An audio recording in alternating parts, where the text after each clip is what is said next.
ishin atëherë qingjat që e vegjël, ishin zogjt, ishin pulat ose ato zogjt e pulës.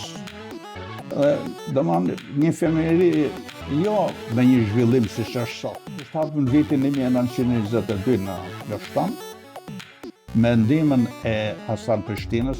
Për shembull, si fëmijë na vishin rresht, e shkojshim me bëjshim dush tek banjot publike që kishte qyteti i Beratit. Në fillim kur kemi dalë, ne kishim ndaluar që të mësoshim ato që mësuam te shkolla e Ministrisë Bashkë. Më vonë të thonte ai se do ta vazhdosh ti atë gjuhën e huaj. Po kishte spiona për shembull se atë spionuan në fakt të hoxhën, edhe e çuan deri që ata fusin dhe në burg. Në 70 është bërë elektrifikimi. Me futjen e elektrifikimit, e nisëm pati një zhvillim, një bum. Pa në tjerë, sepse tash u fut energji elektrike, që nga kalamajt mësimet i beshin, u fut radio, u fut televizori, u fut soba, u fut frigoriferi, dashuria, tash janë ftohen në përgjithësi vetë natyra e kapitalizmit ose e këtij sistemi që është i ftohur. Ne atë këtë më të ftore shikojmë në Itali, edhe tash po zbatojmë ne këtu. Nuk më thot mu, për shembull, unë shkoj mirë në shkallës, aty ku banoj. Po nuk thot më mirë se më mbrama si dikur, shkojshe për Bajram ose shkojshe për një ditëlinje, shkojë hinje tek ai komshiu. Ja, tash ka ngel vetëm një familje atje në një fshat poshtë dhe 3 familje lart. Domethënë është goshatisër, është shkatruar. Atë që nuk bëri serbi me luftë që nga vitin 1912 deri në vitin 1920 u bë në kohën e demokracisë që është populluar komplet vendi për ardhjen e fisëve, nuk to duhen gërmosh ti gjensh nga ashtu ne. Dhe themi shumë në fshat ky fis është më i vjetër, kur unë pyes ose gjej dokument që ata janë tanë. Deri në vitin 1982 në fshatin tim nuk linte lek kush në vdekje. Nuk kur shkojshin për vizitë, ku ndodhen ndonjë. Pas vitit 82 ka marrë vendim fshati dhe ka filluar sipas mundësisë. Është prish se kanë ardhur poshtë, por nuk hetë kush lek të shkelish lekun ti aty. Sa është bereqeti jot, është mundi jot, ndjerse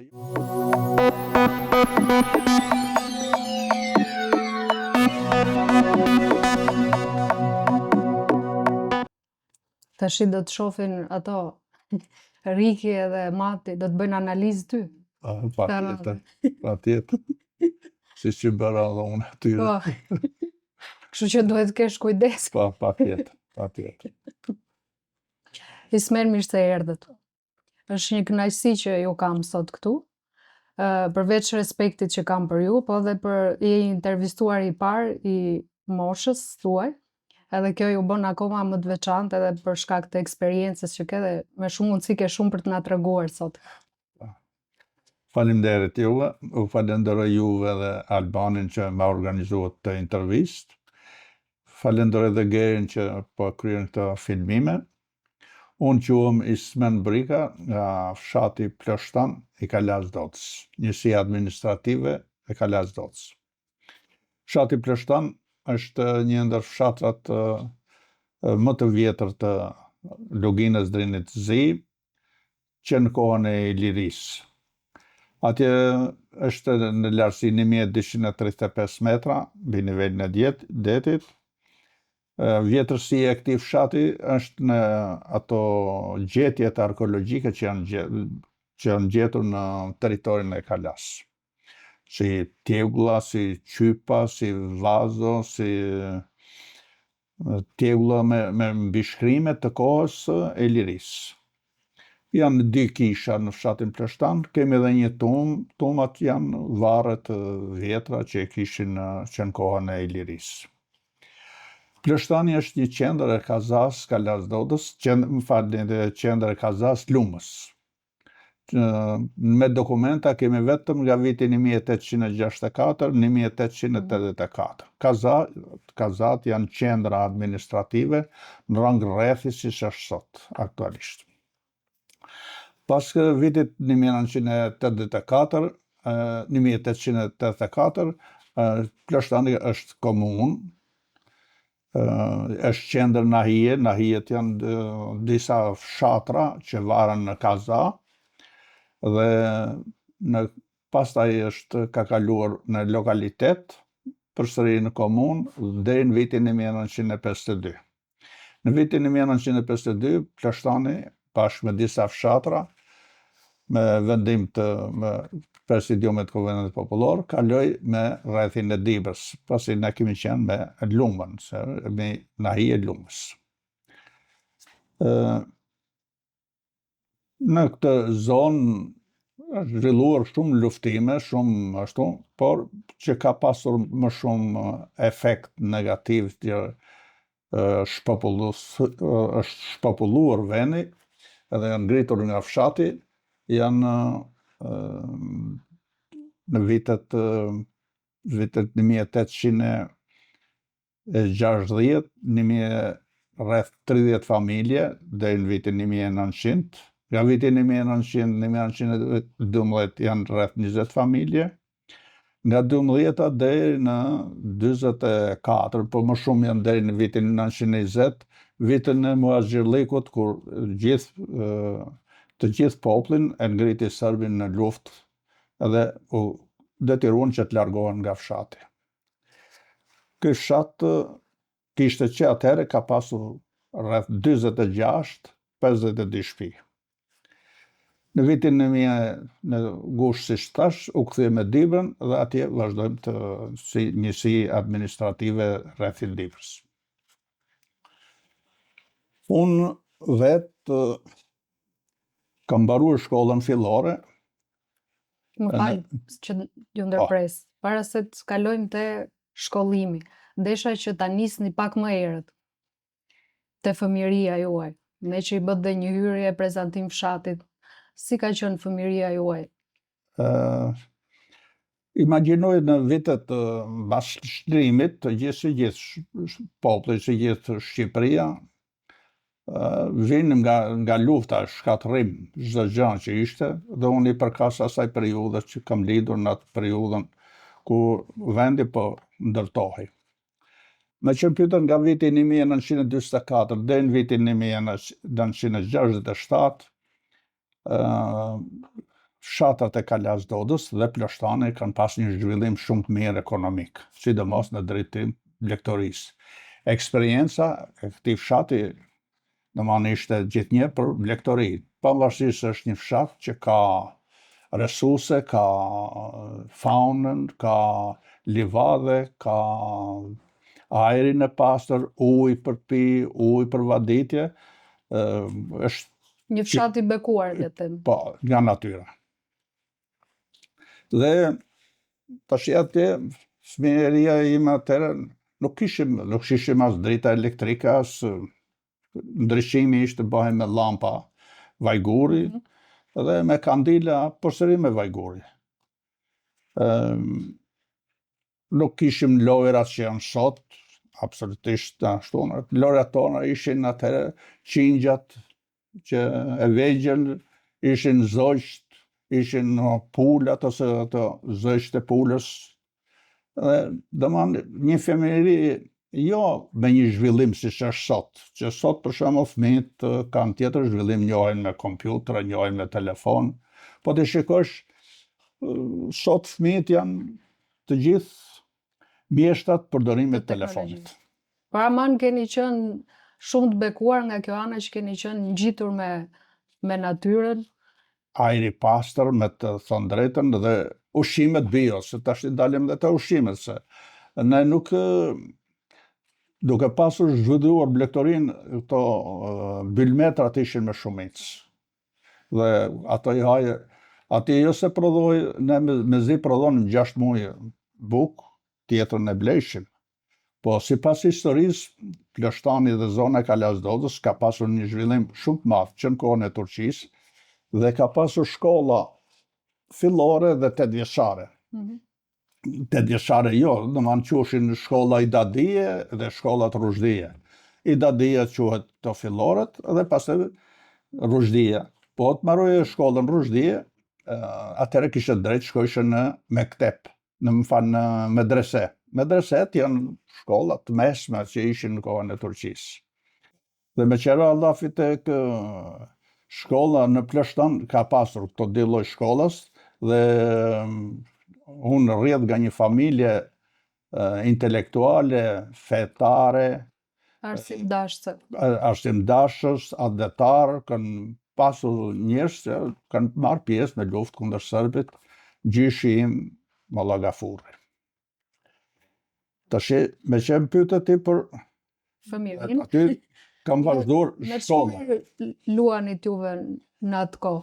Atë kohë një topa, ne nuk kishim topa, as lastiku, jo të kishim topa leska shumë. Kishim këto shkëmbej, që për të rëshitur. Lëkurët e deleve i përdorin për të rëshitur, si kalamaj ku kishte barë. Ishin disa lojra, qikla, kaladi branche, tre rasa, dokra, që ishin lojra që ne i përdoshim edhe aty në ambientet, sidomos ne në moshën time, me këtepi, përvërsisht se ishte si klasë atje mleshëm në dimër, rinia e fshatit, dhe aty loznin edhe krynin të manë aktivitete kulturore. Ja u ke treguar ndonjëherë nipave këto lojrat që... Tregoj dhe ato edhe nipat deri dhe kalamajt e mi, këto i quajnë sigur na tregon në prallë. Kurse këto janë veprime konkrete, ose është një jetë, një aktivitet, jemi një bresh, që unë tash në moshën 70 vjeçare, po i kujtoj ato dhe pe krahasimin me këto që kemi arritur sot. Si e shef këtë me që më dole të krahasimi? Fëmijërinë e nipave të tu edhe fëmijërinë tënde?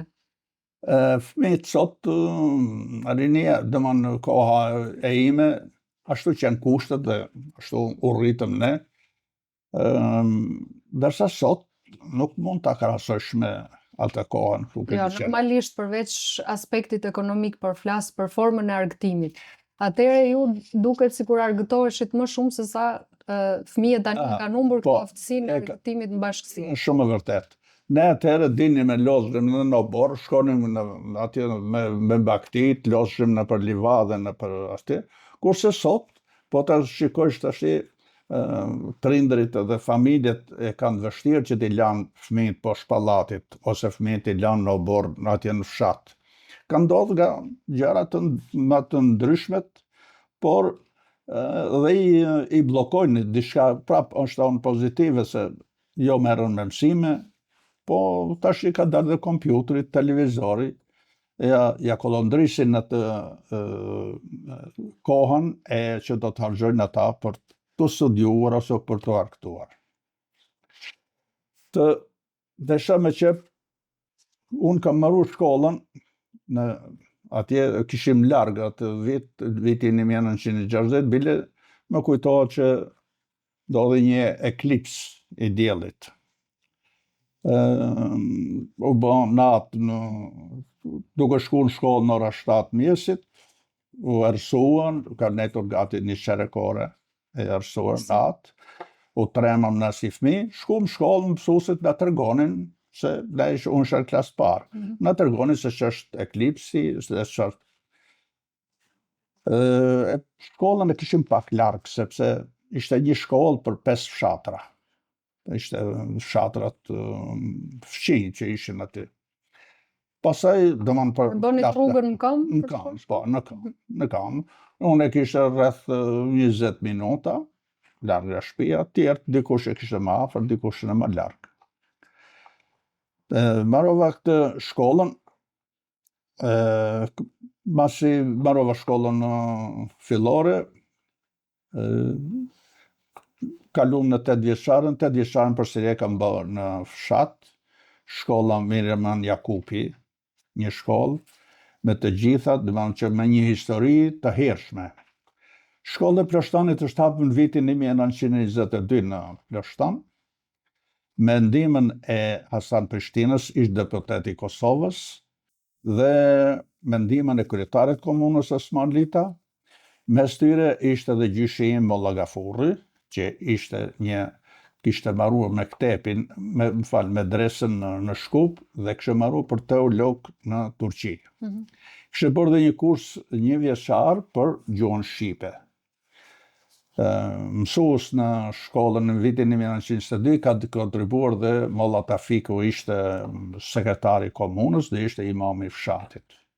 Dhe është hapur për herë të parë në Kaladodës, në Ploshtan, shkolla e parë shqipe.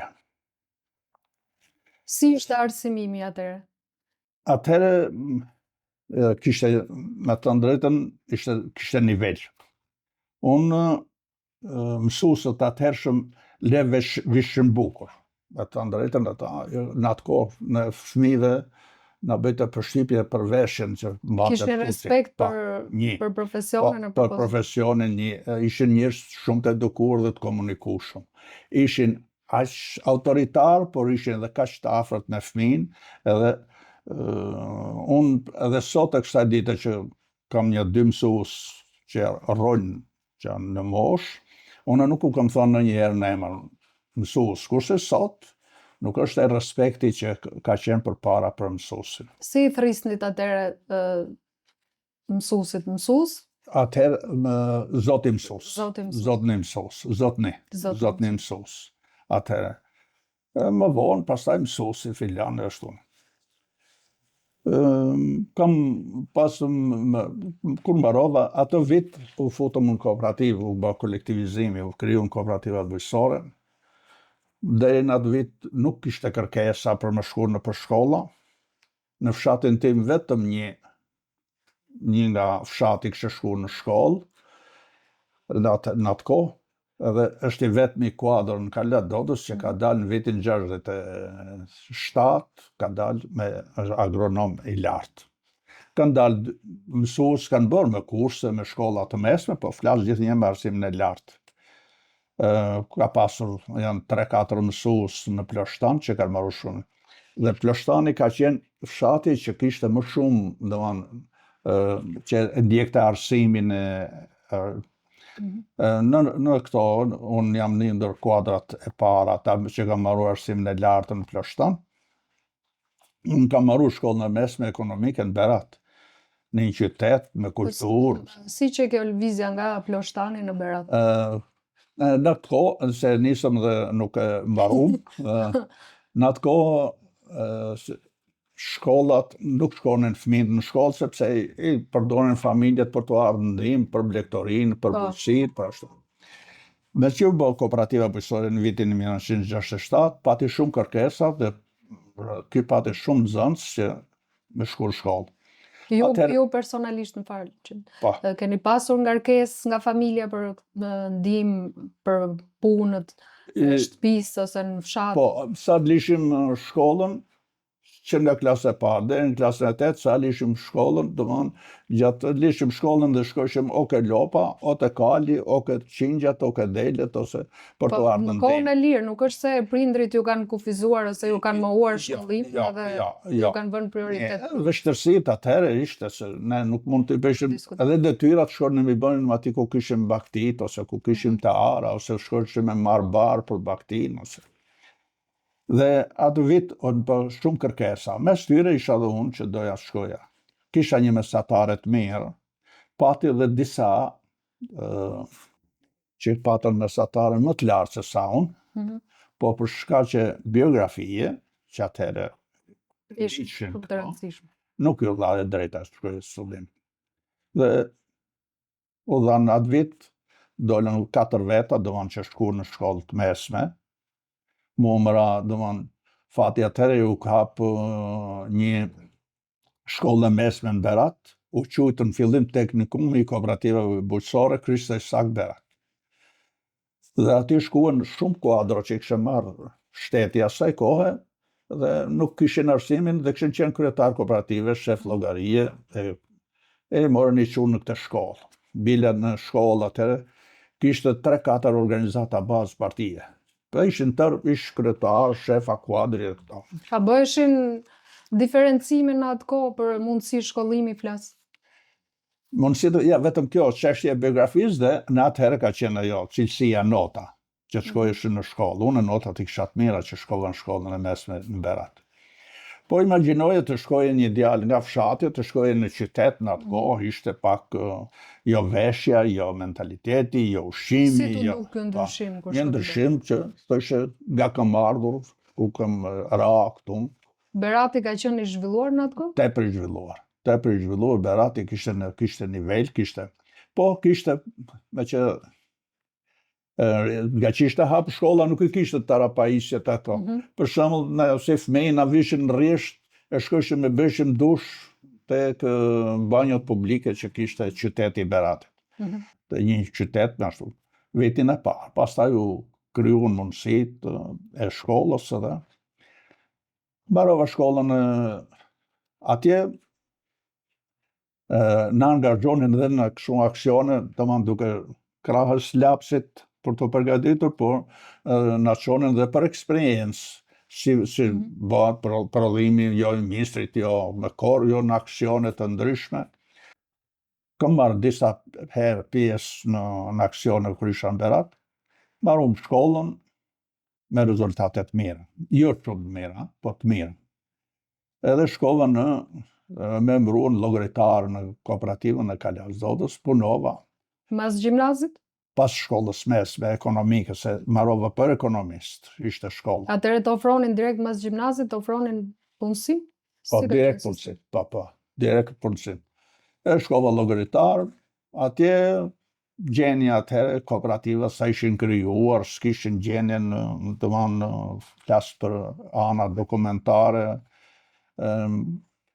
ato mundësit që kishte. Kishte njerëz llogaritarë dhe kuadro në atë kohë që kishin dhunti, domethënë nuk e kishin arsim, kishin bërë një kurs 3 mujor ose 6 mujor, po ishin ekspertë. Ishin talent, ishin shumë të. Pasi marrova këtë, punova një vit, doja të shkoja në fakultetin ekonomik. Të pëlqeu kjo si eksperiencë, gjete veten si llogaritar? Shumë e mirë. Aty u njoha në fshat, u njoha me hallet, me problemet, me shqetësimet. Njofa shumë fshatra, sepse shkoja për të kontrolluar furrat, magazinat e fshatrave që ishin ato. Edhe atje mësoja, edhe se do që të shkosh të punosh atje që do të rrish edhe një natë, ose shifsh edhe kushtet dhe përmirësia qa jetë bëjte fshati, ose lagja, ose familjet, ose ato punojësit që punoshin ke furra, ose ke shkolla, ke magazinat. Pra ishte një eksperiencë shumë e mirë dhe njiheshe shumë me jetën. Në këto kohë bëra kërkesë që të shkoja në shkollën e lartë, fakultetin ekonomik, bashin kërkesat që për vitin pasars. Dhe mua nuk më miratuan ata, për arsye se më propozuan ato të degës punëve të branshme, për të mësuar në shkollën e lartë Ministrisë Brendshme.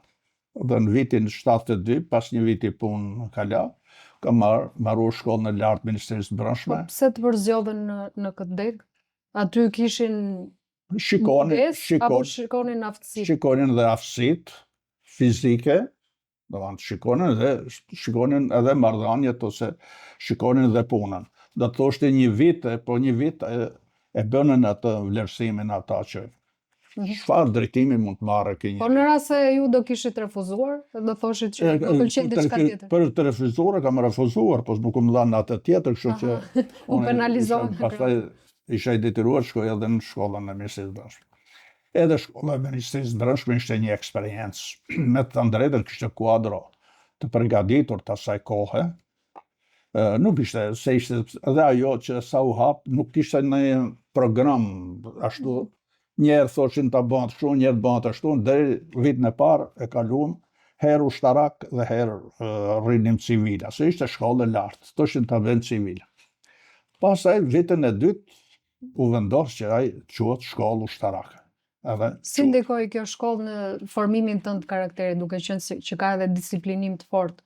Ajo kishte anë pozitive, domethënë që çdo gjë kishte me orar.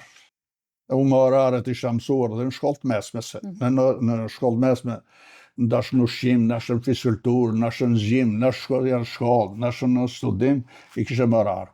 Kurse këto ishte tamam U diçka përfortua rregull shumë. shtarak. Dhe më pëlqente këtë rregull shtarak. Edhe kam mbaruar shumë mirë shkollën e Ministrisë Brendshme. Duke parë që mbarova shkëlqyshëm me majtën në një raport special në Tiranë. Pastaj kam punuar dhe në vende tjera, po desha përkrahja për kuadrat e reja ishte e madhe, por kuadrat e reja kishin një mangësi tjetër sepse nuk ishin të organizuar në parti, nuk ishin antarë të Partisë Punës Shqipërisë. Ti aspiroje të bësh pjesë? Aspiroja po si, me kërkesën time, rreth 2 vjet rresht kam kërkuar që të futesha në parti. Pse e ke kërkuar? Të pëlqente si Më pëlqente sepse do karrierë apo bëj edhe thjesht karrierë. doje për të shfrytzuar? Bësh edhe karrierën e bësh atë.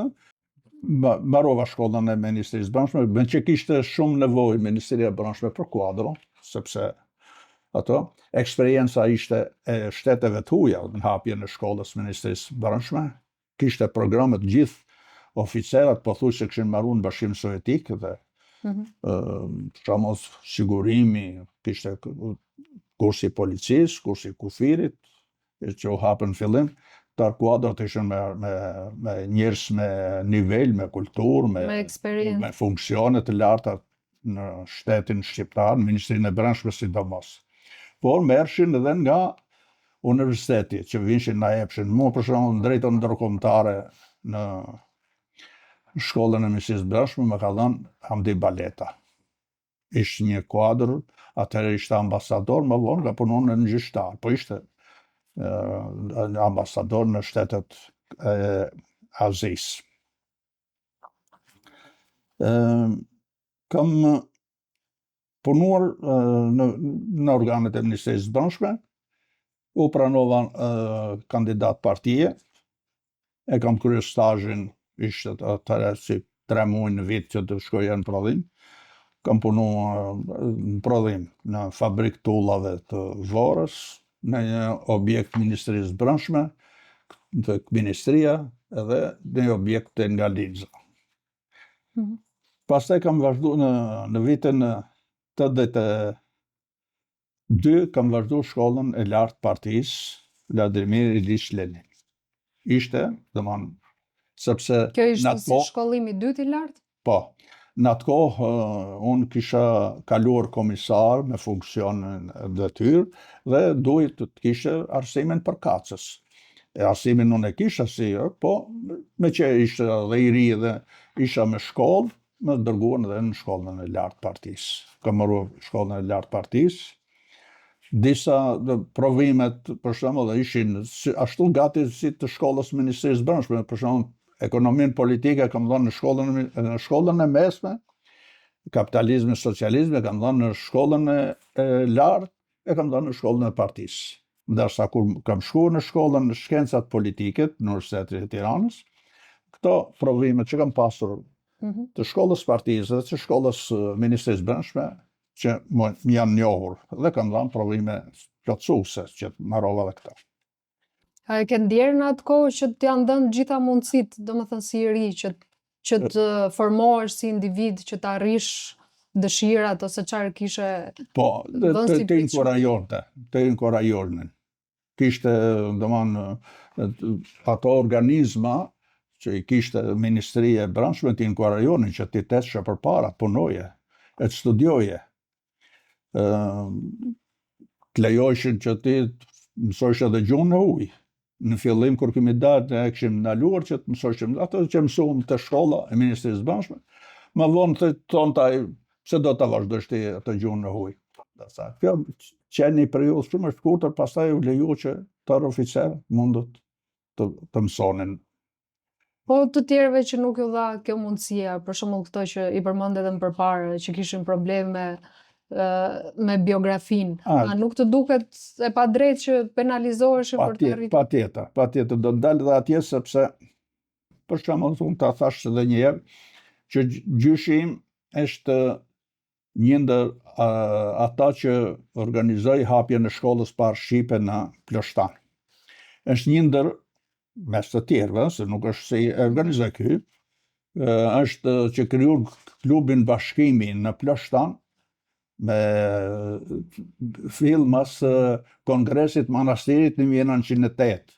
Domethënë, edhe atëherë ka pas zhvillim, ka pasur pavarësisht se ne e barim jo vetëm kur erdhi Partia e Punës ose kur u sliru veni, ka pas jetë edhe në kohën e Zogut dhe para Zogut, vetëm gjatë kohës Serbit, që nuk ka pasur në një përparim ose në një zhvillim zona jonë. Kam pasur xhaxhajn tjetër, pastaj do flas për babën, kam pasur dy xhaxhallar, të dy kanë mbaruar shkollat mesme, sepse duke pasur babën në shkollë, edhe i dërgojshin në fëmijët. Një xhaj mbaroi shkollën normande në Krumtasit, ishte një shkollë pothuajse e mesme, por mund të ishte edhe 8 vjeçare. Po dishin kuadrët atëre me 4 klasë, dishin se kishte kërkesë llogarie shumë të madhe në sistemin arsimor. Për shembull, kaligrafia sot nuk mundet të lexosh shkrimin e një studenti, kurse në atë kohë ishte kaligrafia, sot tash të gjesh ato shkrime, ka lezet të shikoje. Po për njerëzit që se kishin talent, kaligrafinë e bukur. Jo, kishte, se tash nuk e di, ben ma diktime, ben hartime, ben si shbeshim atëre bukurshkrime, kishte diktim, bukurshkrim, kishte hartim. Të gjunha, kështu që në atë kohë, për shembull, kaligrafinë, edhe unë e kam pas shumë mirë, unë sot e ruaj, është i lezushëm, po nuk është ajo bukuria që kam pas kur kam qenë në shkollë. Dhe marroj këtë shkollë dhe është mësuesi i parë Ahmet Gafurri në fshatin tim, që ka shkuar në fshatin Fshat, mësues në vitin 46 deri në vitin 1950. Xhaxhaj tjetër, gjyshi, e çoi në shkollë në Shkup, ka marruar medresen në Shkupit me profil mjekësor. Është mobilizuar në brigadën 24 në moshën 15 vjeçare, ka shkuar në Partizan në brigadën 24, u liruar në 26 në shkri brigada dhe e shkuar përgjegjës shëndetësie në Bayramsur, në qytetin në zonën e Bayramsurit. Ka kryer kurse atëherë ai atje dhe ka marrë titullin mjek, por në vitin 1952 në rrethana jo shumë të ashtu, na njoftojnë familjen se është mbytur në lumin Drin. Në fakt, dëshmitar më vonë kanë treguar se ai e ka kaluar, nuk është mbytur. Por mund të jetë përdorur nga organet e sigurimit dhe më shumë të le të dyshosh se mund të jetë përdorur dhe nuk është mbytur, të le të dyshosh se këti nuk gjendet as në listë pagesat që kanë paguar siguracion. Jo, në rrogën. Po në rrogës, që ai ka punuar në Bayramsur, i thonë 7 vjet, nuk ekziston se ka marrë rrogë, i ka marrë rrogë. Ekziston vetëm një dokument që ka qenë antar i Partisë Punës Shqipërisë. Prandaj themi që është e nigër. Baba im është marrë me punët e shtëpisë, ka qenë i predikues, i zbatues i fesë islame. Po në kohë të komunizmit vazhdonte e praktikonte fen? Po derisa në zonën tonë, se do dilsha më vonë atje, po në zonën tonë në vitin 1967 u bë lufta kundër fesë, fill mas krimit kooperativës bujqësare. Kush e bënte këtë luftë? Shteti. Shteti, parti pa, kundër ashtu, për u bë përveshjen, sepse në nonat tonë, gratë në atë kohë ishin me dymiq. U bën që mos përdorin më dymiq, po të përdorin fustanet.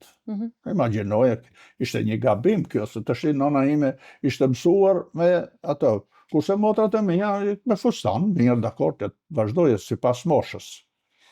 Lidhur me të feja, fillu në prishën, ne tek ne nuk u prish xhamia, nuk u prish minarja, por e kthyen në magazin kooperativës bujqësore. Nuk kryeshin më rritet fetare të xhamia, nuk kryeshin rritet fetare për të vdekurit të xhamia, por të shtëpia i bëshim, i praktikonin. Për shembull, nuk baba im fali lutit me gjithë xhajën, me gjithë të fshatarët e mi, janë falur dhe lutur dhe nuk u ka thënë kur gjë. Ka pas në i rast Nuk ka pasur ndonjë spiun kështu ti. Kishte ato. Kemi pasur një hoxh, jashtëzakonshëm, njeri shumë i mirë, i Mergjërllaku, ai ka kryer gjitha rritet fetare, bile edhe kur ka vdek baba im, ka qenë i ka kryer ato rritet fetare në 83-shin, që ishte shumë e vështirë të kryshte këto veprime. Po kishte spionë, për shembull, se atë e spionuan në fakt të hoxhën, edhe e çuan deri që ata fusin dhe në burg. Shpëtoi sepse ndërhyn njerëzit e tjerë që tanë ai nuk ka dalë me bë propagandë nëpër fshat, me vazhdon të shtëpia mund bësh çfarë dush. Dhe në zonën tonë nuk është ndjuar shumë ajo ka lufta kundër fesë. Meqenëse është lufta kundër fesë, edhe lufta kundër lufta e klasave. Më fal, duhet ndalem edhe pak te lufta kundër fesë. Në bisedat në familje ose në fshat kur mlidheshit, si e përjetonin njerëzit këtë? E përjetonin shumë keq. Shumë keq. Që të falesh fshehur. Që të mohohet liria e besimit. Është u mohuar fakt liria e besimit, dhe kjo që një gabim, në fakt, i rrugës e i vijës që pati partia, nuk i prishte punën ajo. E shkumje e falmja në xhami, sepse edhe ajo është një shkollë, një edukim, bëhet nëpërmjet fesë, ai të mëson si të sillesh, si të bësh. Nuk të thot që dile vra këtë, ose dhe feja, domethënë këto lufta që bën, këto ligjet e veta, nuk është dënuar këto veprimet që bëjnë këto talibanët që hedhin veten në ajër për të gjoja për fe. Akte terroriste. Nuk e gjenë kërkun asnjë që ke shkuar. Tute desha të them edhe feja, por dhe luftë e klasave. Fshati jon ka pasur për shumë ka qenë më i lidhur nga ndër fshatrat me Partinë e Punës. Kishte shumë antarë të Partisë Punës, është krijuar organizata baze e partisë e para në Kalat Dodës në fshatin tim, pavarësisht se ishin të fshatave tjerë, po kishin qendrën aty. Ka pasur, por kemi pasur një gjë prap pozitive në atje, sepse lufta e klasave nuk është zhvilluar siç është zhvilluar në fshatrat të tjerë. Jo vetëm fshatin tim, por në të fshatrat e Kalas Dodës, janë 5-6 fshatra, është Radomira, Cereni, Shullani, Vasie, Ploshtan, nuk është zhvilluar lufta e klasave. Kemi shkuar, kemi marrë, kemi dhënë borx, kemi shkuar në varrime, kemi shkuar në dasma, kemi shkuar në gëzime. Ata vetëm ata ishin përsekutuar për shtetin, jo për fshatin e për Për komunitetin. Atje të sheti, pastaj vite, i kishin kufizura. Po kisha edhe për luftën e klasave, domethënë që në atë zonën tonë nuk është zhvilluar. Me të drejtën, arritjet, po të krahasosh tash këtë periudhën tani me atë periudhë. Kohën që ne qem si të asaj kohe, kishte vështirësitë, atëherë elektrifikim s'kishte, për shembull ne me kandili bëhet detyrat unë bashkë. Deri në ç'vit nuk keni pasur? Deri në vitin 1970. Në 70 është bërë elektrifikimi. Me futjen e elektrifikimit, e nisëm pati një zhvillim, një boom. Normalisht. Pa në atje, sepse tash u fut energji elektrike, që nga kalamajt mësimet i beshin, u fut radio, u fut televizori, u fut soba, u fut frigoriferi, lavatriçet s'an futëm tash i vonë, po flasim se në fshat atje pati një ashtune. Ndërsa në 67-ën pati hyrjen kooperativ, ra ekonomia, ra gjenje ekonomike, por populli në atë kohë i bëni luftë kundër feje se harun se humëm dhe ekonominë se atë u rritë rendimenti, faktikisht u futën makineritë, u futën në këto, pastaj po që ekonomi e ra. Pati një zhvillim tepër, deri nga vitet 85, prodhimet bujqësore, blegtarale, por erdhën pastaj blegtoria duke u shtërruar. Kur është krijuar kooperativa e bashkuar, unë kam qenë llogaritar, ka pas 25.000 kokë dele.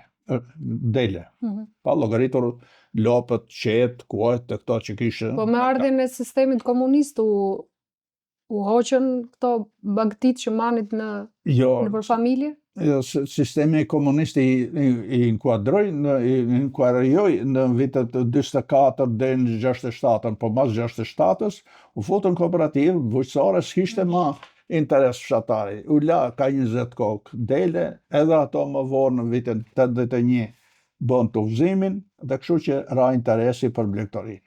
Por ra edhe si kooperativë.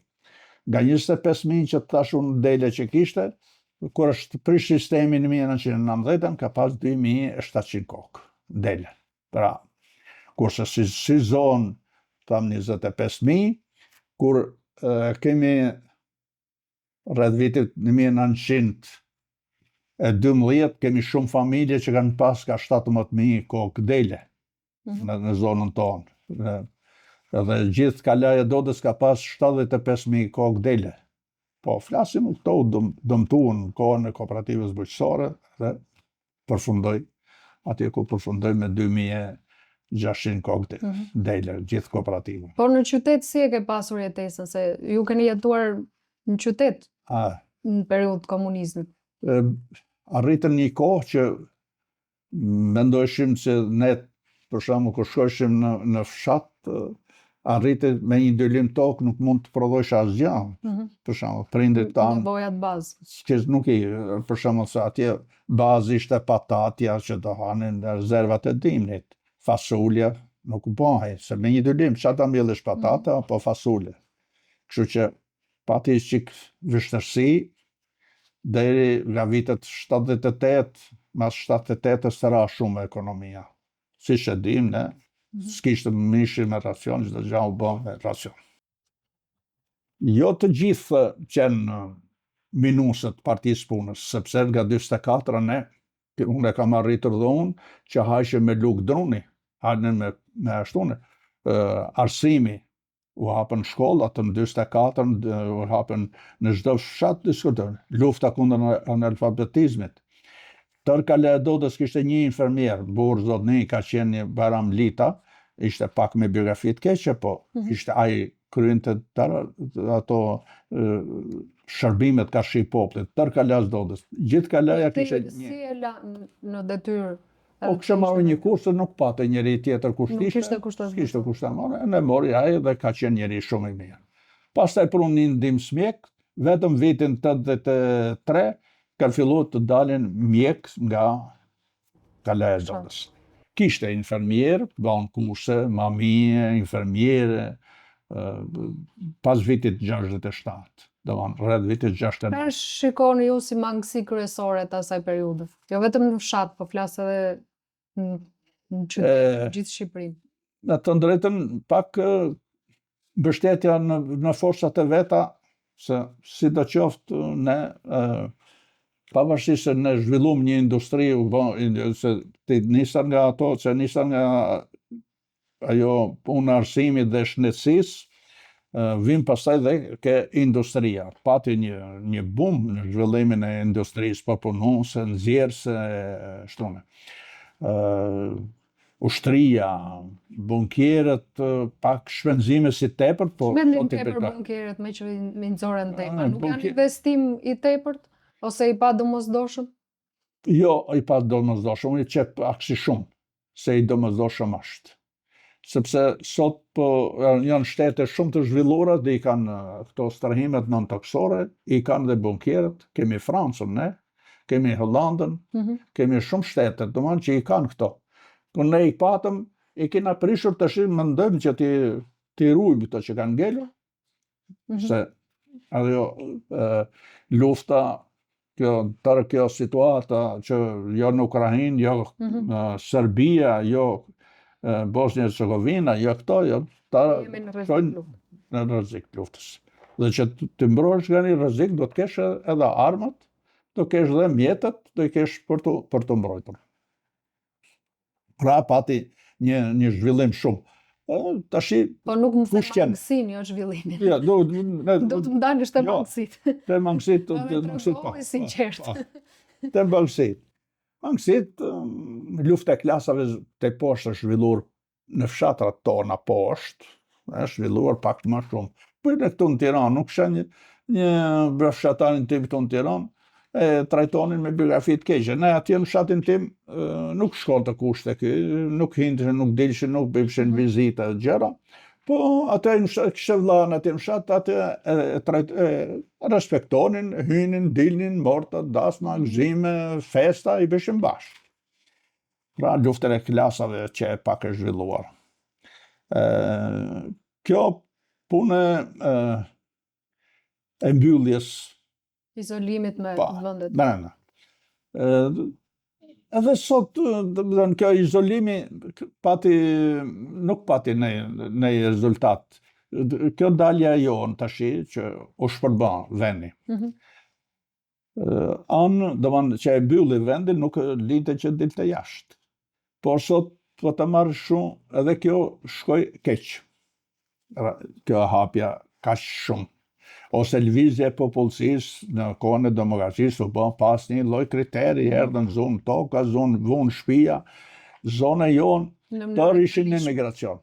Shonin lek, kanë bërë shtëpia të bukura në për fshatra këtu në Pasqoqani, Kasauk, shtëpia shumë bukura, i kanë me djerës, duke kanë se kanë shqitur droge, kanë ashtune.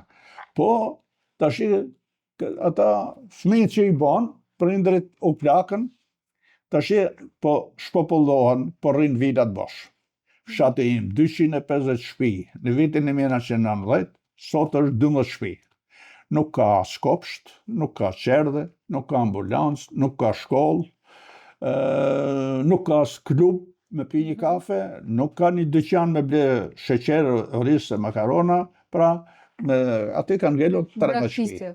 Edhe ata të shkretët mundohen me ato mjetët që lëvizin. Ky është një fenomen që ndodh në shumë fshatra, në fakt. Fola për fshatin tim, kjo ka ndodhur në tërë Shqipërinë. Tërë fshatrat janë boshatisur, kanë ardhur gjithë në Tiranë, pa kriter, pa ashtu, lëvizje demografike jo e rregullt. Vjenët me plan, do të bëhet plani urbanistik para. Ose shkurja jashtë shtetit tash, ata do të marrë familjen, s'ka si e lef nga familjen këtu. Dhe kjo ka anë pozitive, shkurja atje, se ai ka, po do të vijet të investoje këtu. Ta rikthej kapitalin. Do të përdorje një politik shteti që t'i afroje emigrantët, që ato që kanë mundësi, mos i lënë të investojnë, të krijojnë ferma, blegtoria, apo firma ndërtimi, atje në Angli, apo në Itali, po të vjetë të krijoje këtu në Shqipëri. Po t'i favorizoj ai shteti, t'i ndihmoje, ndash me mjete, ndash me bank, ndash me kredi, ndash me lejen që du të japë ai që të bëje një ndërtesë atje. Dhe ashtu që ka fshatrat Radomira, mundohen në bërë një 3 bujtina, po nuk del vetëm me Radomirën, është Cereni, është Shullani. Shullani ka ngelur me një shtëpi. Një shtëpi? Po, 233 shtëpi ka pasur, tash ka ngelur Shullani. Një shtëpi është një lagje, po e Shullanit ka 3 shtëpi. E në tjertë ka një s'ka më. Atje s'ka asnjë gjë.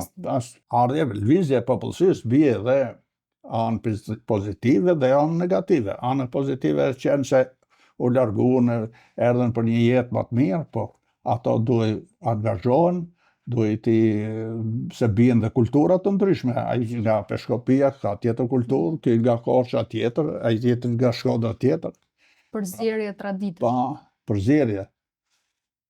Ana jonë përgjithësi, nga Kaledodës, kanë zbritur me lagjet, kanë shumica janë ngjitur aty afër, po të shikosh ne nga Farka, janë bashkur një fis, ne nga Pasuqani. Pra, ka pasur një tërheqje fisnore, jo, po gjithnjë pa plan, pa... Mas rënies së sistemit, jeni larguar në Itali, keni jetuar disa vite. Më tregoni më gjatë, si e përjetuat këtë? Lidhur me jetën në Itali... Përplasje kulture. Jetën në emigracion është shumë e vështirë. Ishte hera e parë që... Po, unë herë parë... Konit në vend? Po, kam shkuar në Itali herë parë. Jo, kam qenë një më përpara kështu si për eksperiencë ose për të kualifikuar për sigurimin e bankave, kur isha në shefi sigurimit bankës Kushtimeve të Tiranës. Tash që shkova për tjetur... Para, në 96 kam shkuar për... Në 99 kam shkuar për tjetuar. Emigranti vuan fillim, aty ka vështirësi pune, vështirësi dokumentash, vështirësi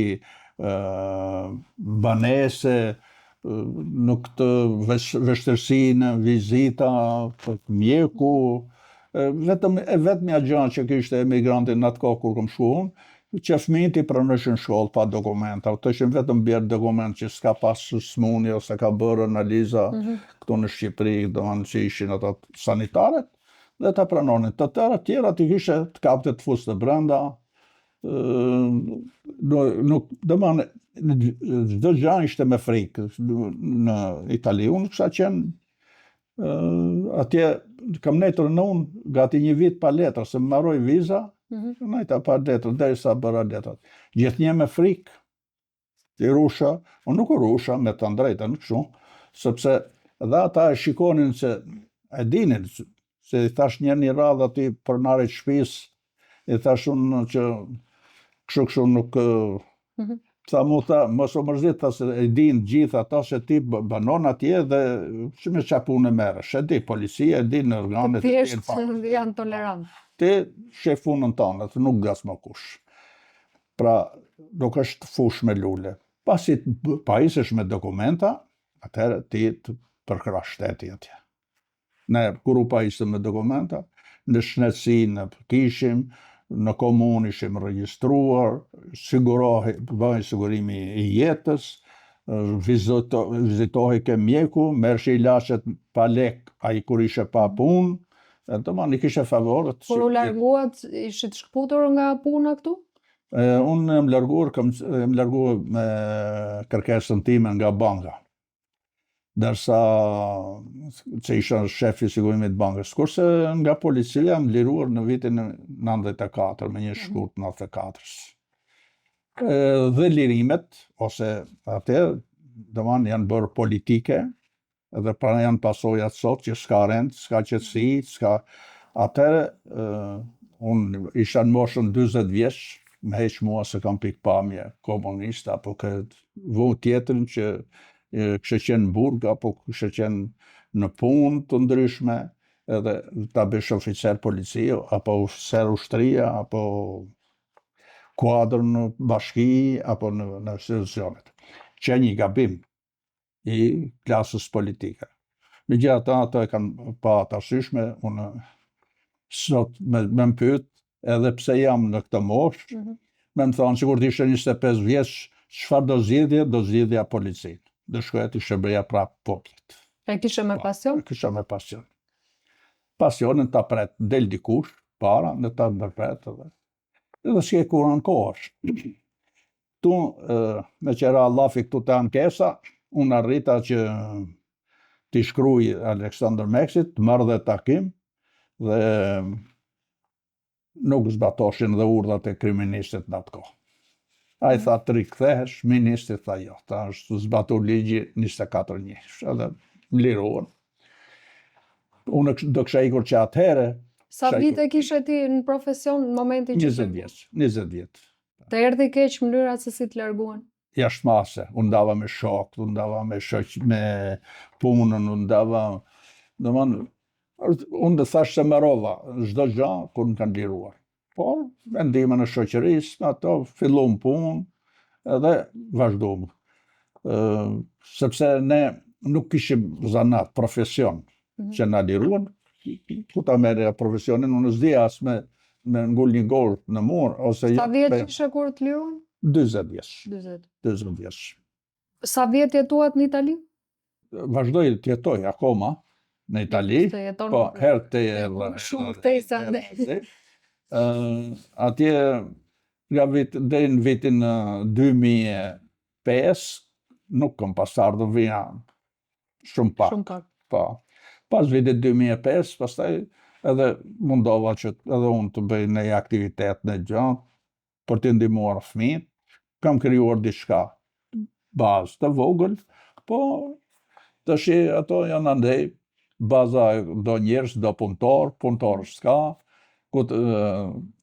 punëtorët kanë ikur, rinia po ikën për jashtë, shkolla po marrojnë, po unë nuk e shoh në rezultat shkollës që... Si e shef jetën tash që e kthyer më shumë që jeton në Shqipëri?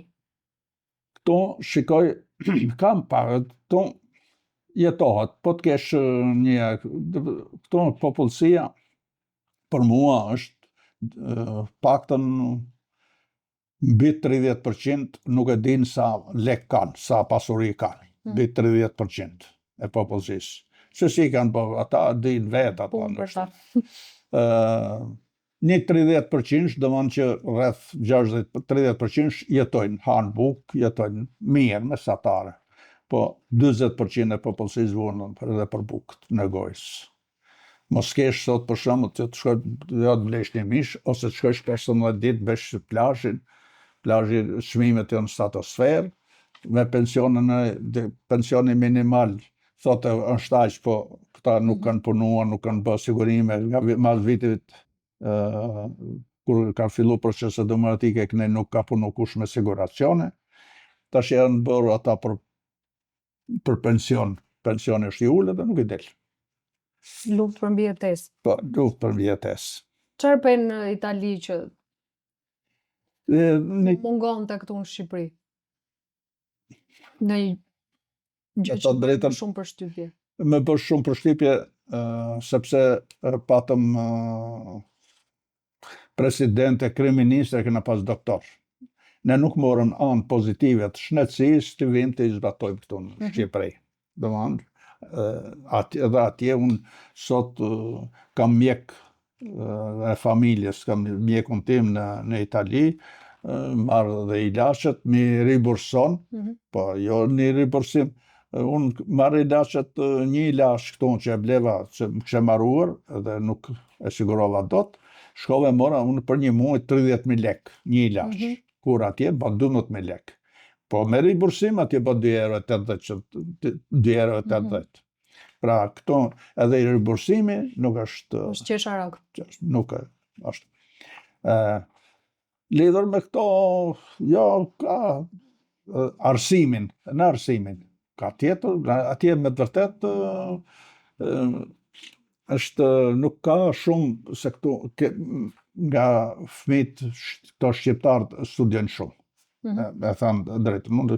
Jemi racë zgjuar, thojnë gjithë shqiptarët. Jo, mësojnë, edhe po të shikojsh edhe në për shkolla, atje tartë janë daluar. Po, tash atje arsimi, kush do me mësuar, atje i ke rrugë të hapë, vazhdo. Nuk ka, si të bësh me letra, nuk ka, është i biri filanit, apo është shqiptar, apo është senegalez, apo qa është, shkollë në shkollë. Pak më shumë, emigranti është më patriot se sa ai që është tu. Për shembull, se atje edhe anrat emigranti i shefën vendlindje, atje ku vuan, atje ku ashtu. Duket pak si kontradiktore kjo që më patriot është ai që e braktis Shqipërinë se sa një shqiptar që jeton e sakrifikon edhe rri këtu? Jo, është kontradiktore, po është e vërtet. Të shikojsh ata, për shembull, janë kur vi këtu, ata janë shumë më nacionalistë, ne shikojmë edhe në aktivitetet që zhvillohen shqiptare, jo vetëm të futbollit, se ne përqendrohemi te futbolli. Po vinë këngëtarë shqiptarë atje në Itali, vinë njerëz, vinë marrin takime, gjëra, shumë. moshët salla. Kurse këtu tash është indiferentizëm, s'ka ma tash si dikur, o burra ka miting filanit, e të shkojmë nëse ka miting filanit. Është distancuar populli, tash e shikon se ku shkon.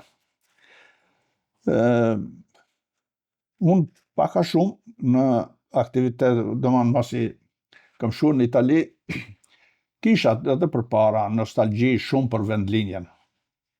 Domethënë që doja edhe shkoja shpesh. Po, masi shkova në Italia, është më shtuar akoma më shumë. Për shembull, unë masi u ktheva nga Italia, shikoja Pse u ktheve nga Italia? për të ndihmuar fëmijët, mos hapsha në një aktivitet, në një diçka këtu në Shqipëri.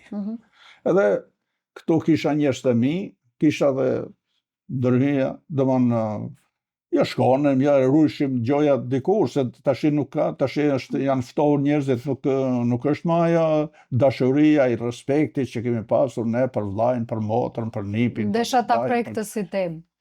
Pse se e dëgjoj shpesh, pse në atë kohë thonë që ne kemi qenë më pozitiv, brezi juaj, më të afërt me njëri tjetrin, më të respektuar, ndërkohë që është i njëjti brez që është edhe në ditët aktuale. Edhe ka ndryshuar komplet sjellja. Ka ndryshuar komplet. Domethënë nuk është. Kur jeni të njëjtët individ si atëherë? Po, unë kam arritur, jam 70 sa vjeç, i kam arritur dhe ato që shkone me hinin me dilin, edhe kam shkuar, kur shkoja në fshat, se do ashtu shkoja në fshat, nuk beja dallim, unë shikoja ku ka pleq, plaka, shkoja i shikoja. Nuk shikoja edhe se ka biografinë e keqe apo e ka të mirë. Kam shkuar dhe në familje që nga shteti ishin me biografi të keqe.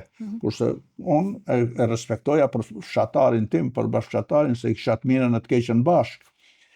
Dhe ishim gati të barabartë. Edhe kështu, para vitit 67, kishte në fshat, dikush kishte 500 kokë dele, dikush 2000, dikush kishte 10 kokë. Nuk ishin barabartë gjitha këta. Në kohën e kooperativës bërësore u bën gjithë barabartë, gjithë. Kështu që dhe ishte dashuria më e madhe, shikoje motrën, shikoje nipin, shikoje dajën, shikoje Po këtë dua ta di, pse sot nuk shkojnë? Sot nuk shkojnë, se nuk e prish punën, nuk e lan dot punën unë, se më shku sot me pa vllajën ose atë.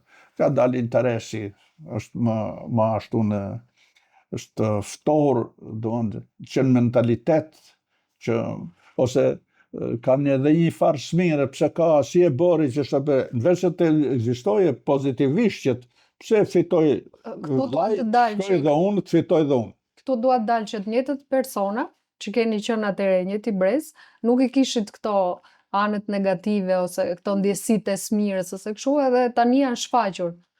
Mos ka qenë thjesht të fshehura ose ka qenë një marrëdhënie hipokrite në thonjza? Jo, ka qenë tamam dashuri. Për babën, tamam dashuri për nanën, për vllajën, për motrën, për farefisin. Unë gëzosha kur takoja, kur kam qenë në Berat, se më shove prap atje, kur shikoja në një me qileshe, unë shkoja mrapa ta shikoj se kush është ky dhe si është ai. Edhe vetëm pse ishte nga fshati im, edhe ishin, se s'do të përmend emrin atyne, ishin me biografi jo të mirë, po ishin burrë zotni. I takoja, unë i shifsha, ashtu i takoja. Por edhe kur dola llogaritar, shkova i takova. Edhe kur mbarova shkollën, ashtu i takova. Tash jemi shpërndar, nuk i shohim, po ka dhe njerëz që akoma e ruajnë atë respektin, e ruajnë se janë familje me ta bën, nuk janë familje domethënë që u krijuan rishtas edhe. Kështu që dashuria tash janë ftohur në përgjithësi, vetë natyra e kapitalizmit ose e këtij sistemi që është i ftohur. Ne atë këtë më të ftohur shikojmë në Itali, edhe tash po zbatojmë në këtu.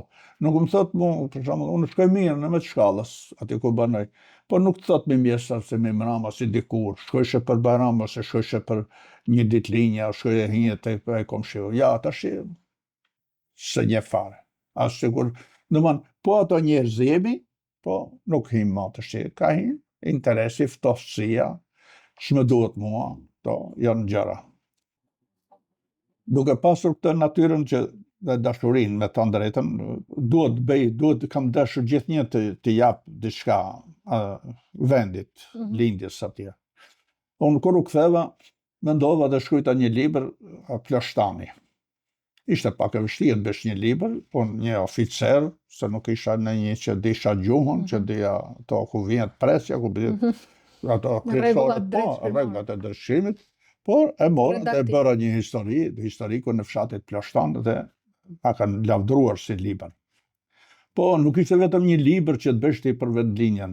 Atje, për shembull, unë kam organizuar, sepse tashi ka dalë ajo që e patëm të Smira, thonë të mësimi, hapja e shkollës shqipe në Kalat Dodës është e Kalas Dodës, jo e Plashtanit. Shkolla është quajtur me dokumenta, me qenë kur është krijuar, që është shkolla e Plashtanit. Edhe në dokumenta nuk thot shkolla e Kalas Dodës, shkolla e Plashtanit. Dhe thot shkolla e Kalisit, se dhe Kalisi është i Kalas Dodës, po është e Kalisit ajo. Kjo është e Plashtanit. Dhe këta realizova, bëra në 100 vjetorin e shkollës, e festova në Plashtan, me një grup shokësh, dhe... Kush e investoi këtë? Një bashkëfshatari unë. Domthon, na ndihmoi me këto, sa duhet edhe ato duhet, po edhe vetë me shpenzimet tona, disa gjëra kemi realizuar vetë. Patëm një djalë, një biznesmen, si dush e përmend Fatoskeja, na dha shtrejt drekën për atë.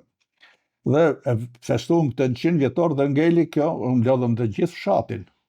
Vetëm ata që ishit pjesëmarrës mosha e madhe apo kishte edhe të rinj? Kishte edhe të rinj dhe ashtu. Se po të kishe qenë në kohën që janë emigrantët në Shqipëri, do kishe pasur edhe më shumë. Po ne e bëm në kohën kur është në muajin tetor, kur është hapur shkolla, me 22 tetor. Kanë interes të rinjt për këto lloj aktivitetesh ose për të rikthimin e kanë filluar, kanë krijuar organizata, kështu shoqata, duan të organizohen sa herë vinë, grupohen mbas fisi. Domethënë fshati jonë nuk ka organizuar fshati Plashtan në një fest bashkarisht, po Cereni, Radomina kanë organizuar, Bushtrica, Kuksi pak më të organizuar, kështu, ka bërë mbas fshati, ndihmohet edhe nga bashkia, dhe ka një farë interesi për vendlinjen, se maj mend dikur të rinjët tonë thoshin mos ja pafshim syt atij vendi, sepse kishin vujtur ata se. Jo vetëm kjo, po dikur të rinjt në Shqipëri patën edhe një lloj turpi, le të themi, që e fshenin origjinën e tyre. Patjetër, kjo ishte. Si mendon këtë? Po mentaliteti ndodhin. Edhe ndarja, domethënë në intelectuale, edhe kjo ftoja veriut. Se tha, se unë i kam ndjekur dhe këto, kur i thotë nxorën ato humoristët, se thëshin malok veriut, nxorën humoristët, këta kur fillon procesi demokratike, jo këtej pa ne, jo malok, jo erdhi ky, jo erdhi ai.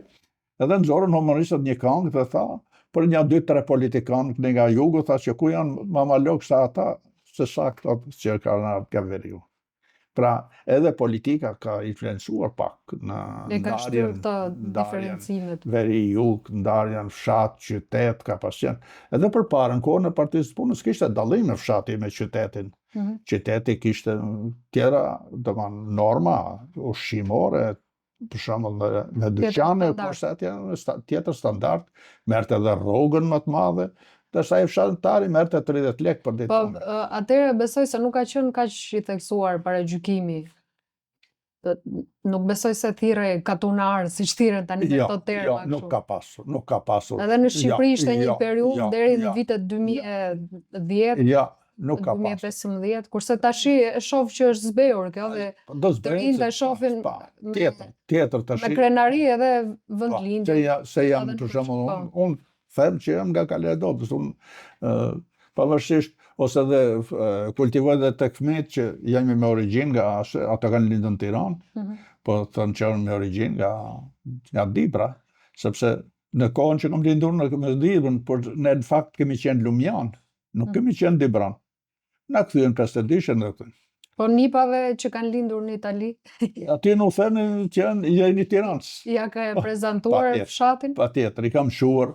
Bile në një kohë kisha para 4-5 vjeç shkova në fshat me nepat, edhe shkuan atje, po zishin atje në një tokën time, aty në do ngelje, se s'është e imja, ai ishte një bërë livad, arë shumë mirë, prodhonte dikur, misër, grure, të gjitha ashtu, edhe ato po rrokullishin njëri me tjetër. Më thot një bashkëtar im, thot, shiko, tha, e në ata e din të sa unë pronë e vetë, për ne lozin atje shtrihin në livadin e vetë. I të rrisë të toka. Rrisë të toka. Gjithashtu për vendlinjen, jam munduar, bënë organizimin, festimin, kemi ngritur një muze atje në fshat. Ka qenë një ndë muzet. Proceset demokratike shkatrun shumë gjëra. Në Plashtan ka qenë një muze shumë i mirë, i bërë nga Ilyas Palushi dhe disa arsimtarë të tjerë, një muze i shkëlqyshëm. Kishte histori, kishte edhe njerëz që ishin me biografi të keqe dhe që kishin kontribuar në luftën nacionale shqiptare, në luftën kundër serbit apo kishin përpara, dhe kur fillon proceset demokratike, i vodhën, i shkatruan, edhe nuk ka asnjë lloj nuk ka asnjë lloj dokumenti në arkivën e shtetit të shkruar nga kuadrat që ishin mësues atë. Pra kjo ishte për mua një shkatrim, të shkatrosh historinë e fshatit. Pse ty të lindi ky pasioni Vetëm kjo, për të shkruar edhe për të ngritur historinë e fshatit? shikoja shumë veta që shkrushin, me të drejtën, dhe kjo, ajo shkrunin. Unë kam shkruar kohët e fundit, se desha ta them pastaj, kam shkruar për një fshat fqi. Ai fshat është 233 shtëpi, sipas statistikave të sotme, 233 shtëpi. Ai ka qenë 12 shtëpi e fshat. Në vitin 1918, 12 shtëpi. Në vitin 1924, ka qenë 20 shtëpi. Pra nga 24 deri sot, ai ka shkuar, është drejt fishuar si familje. Sot s'ka asnjë njeri. Është plotësisht i braktisur. Plotësisht ka ngel vetëm një familje atje në një fshat poshtë dhe 3 familje lartë. Domethënë është bëshatisur, është shkatruar. Ato që nuk bëri serbi me luftë, që nga vitin 1912 deri në vitin 1920, u bë në kohën e demokracisë, që është populluar komplet vendi, linjat ai vendi bukur, pa njerëz, pa asnjë lloj prodhimi, pa asnjë lloj aktiviteti, kjo është për të ardhur keq.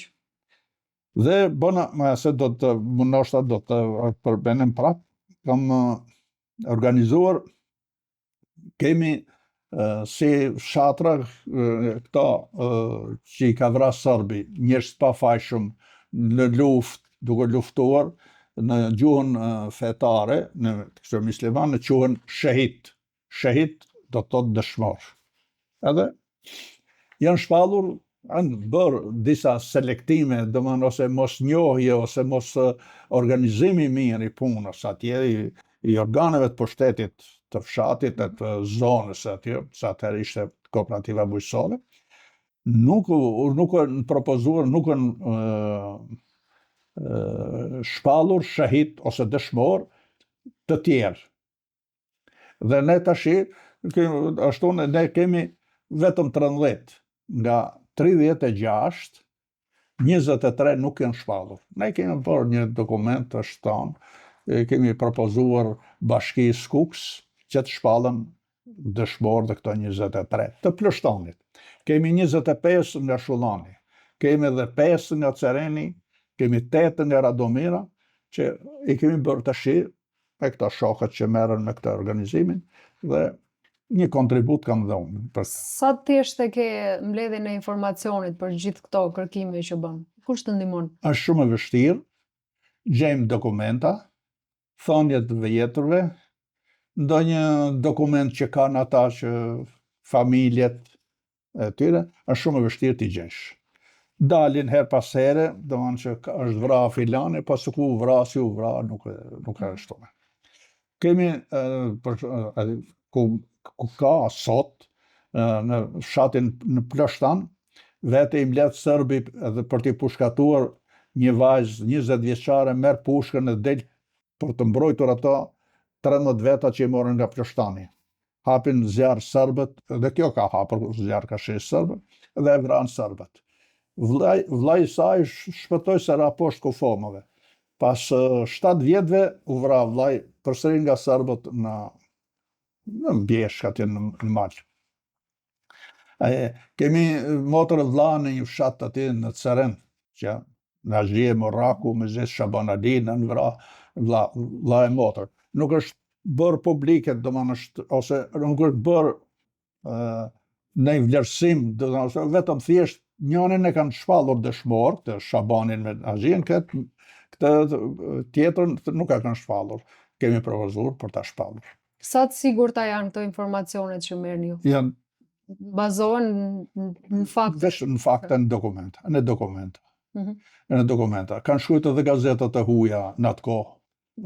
Në Corriere della Sera Italis ka shkruajtur për fshatin tonë, për Serenin, që u vrar kaq. Ka qenë një gazetë nga ato që dilte në Rumani, dhe ajo ka shumë. Ka qenë një gazetë tjetër që dilte në Durrës, në ajo ka pasur. Domethënë gjithë këto. Dhe flasin, ato kanë ndodhur në 1913 ose deri në vitin 1920, këta nuk kanë bërë një labidar, një rrethim aty në varreve. Edhe u quaj një fshatar aty nga Cereni, bëri një rrethimin e varreve, vendosëm një plak, e kam ndihmuar dhe unë për plakën, për rrethimin ato e ka pas, ja kishte lënë amanet e jati, dhe bëri rrethimin, vëmë dhe plakën. Masi vëmë plakën, tham, organizuam një komision, dhe komisioni vendosi që bëjmë një përkujtimore. Edhe sponsorizuan bashkëfshatar, po ai person që bëri rrethimin, edhe një tjetër sponsorizuan, bën një aktivitet dhe festuam në 110 vjetorin e vrasjes tyre, që nuk ishte bërë asnjëherë, as nga Partia e Punës, as nga Partia Demokratike dhe as Partia Socialiste. Çfarë vlere mendon ti se kanë për shoqërinë këto? Shumë vlera. I njoftuam ne këto njerëzit që do bëhet festimi, të përkujtimi i kësaj ngjarje. Kanë ardhur njerëz nga Tirana, Durrësi, jo vetëm atë familjarët, por dhe të afërmit e tyre. Domethënë është diçka që ngjall patriotizëm, ngjall dashuri, nuk është se deshet, por është një vlerësim që ja bën asaj familje, atij populli atje. Organizuam përsëri para 2 vjeç, kemi bën një muze historik dhe etnokultor për veshmbathje, për gjëra, domethënë për jetën që është në fshat. Ato materialet historike, fotografie, gjëra këto, me dokumentat jam marrur. I kam vendosur, janë në emrin tim. Kush merret me mirëmbajtjen e këtyre? Ajo ngeli vetëm organizimi, edhe duhet të bëjë një inventar, inventarin e kemi, po duhet që atë duhet ta ndjekë dikush nga komuna, apo nga shkolla, apo muzeu për shkopi, edhe vetëm u kriju dhe nuk u vunë jetë. Hapin aty në njerë, japin një mësues, marrin telefon drejtorin e shkollës dhe e hapin në njerë për të pa, po shumë pak.